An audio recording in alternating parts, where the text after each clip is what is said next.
So welcome back to our conversation about the human animal and the human predicament.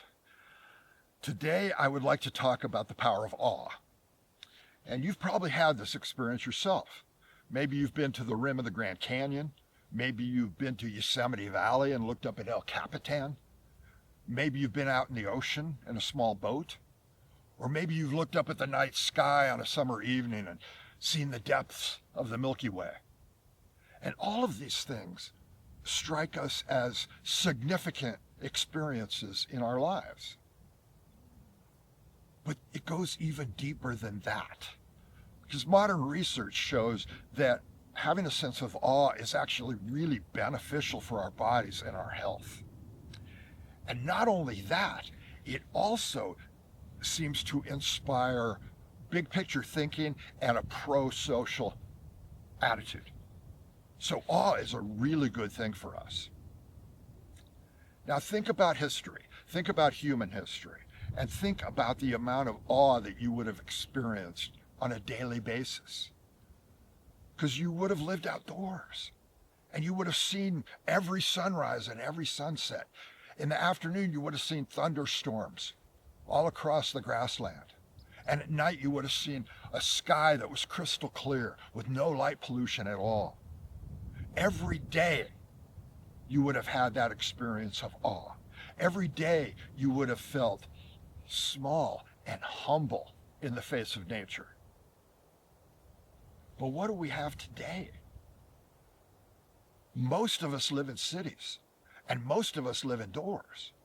And this experience of awe becomes rare, or maybe even non-existent for a lot of people. And so I think it makes sense to talk about modern people, modern humans, as being awe-deprived. This is an essential emotional experience that seems to be absent from the modern experience. And that in itself is very worrisome.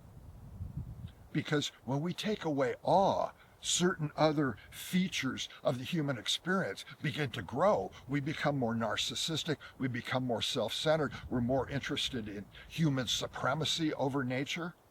And all of these things lead us in the wrong direction. Without a sense of awe, we will continue to flounder in the world. So we need to bring that back. And there's a couple of antidotes, I suppose you could say. The first one is simply to get outdoors more, but to get outdoors to the big outside. Spend the money, take the time, go traveling to the big outside and experience that awe for yourself. This is not just recreation. This is vital for your spiritual and even your physical development. But we can't always do that. We can't always get outdoors. We can't always go out to big nature to feel that sense of awe. But there are other ways to do it. For example, you can find some awe in the library. You can read about the history of life. You can read about this long, immense time span of the natural world.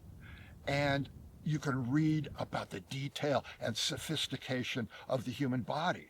All of these things, if done properly, will be awe-inspiring. So there are ways to do it, but it's essential that we do it. And I want to leave you with a couple of passages. The first one is from the naturalist Rachel Carson. And here's how she put it. A sense of wonder so indestructible it would last throughout life. That's what she's looking for, especially for young people. And that sense of awe, that sense of wonder, would serve as an antidote to the sterile preoccupation with the artificial and alienation from the sources of our strength.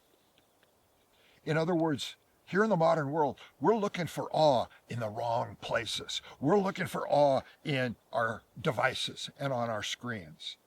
And it's not the same thing. It doesn't work that way. Here's the Rabbi Abraham Joshua Hessel. Our goal should be to live life in radical amazement, to get up in the morning and look at the world in a way that takes nothing for granted. Everything is phenomenal. Everything is incredible. Never treat life casually. To be spiritual is to be amazed. Have a good holiday. I'll see you next time.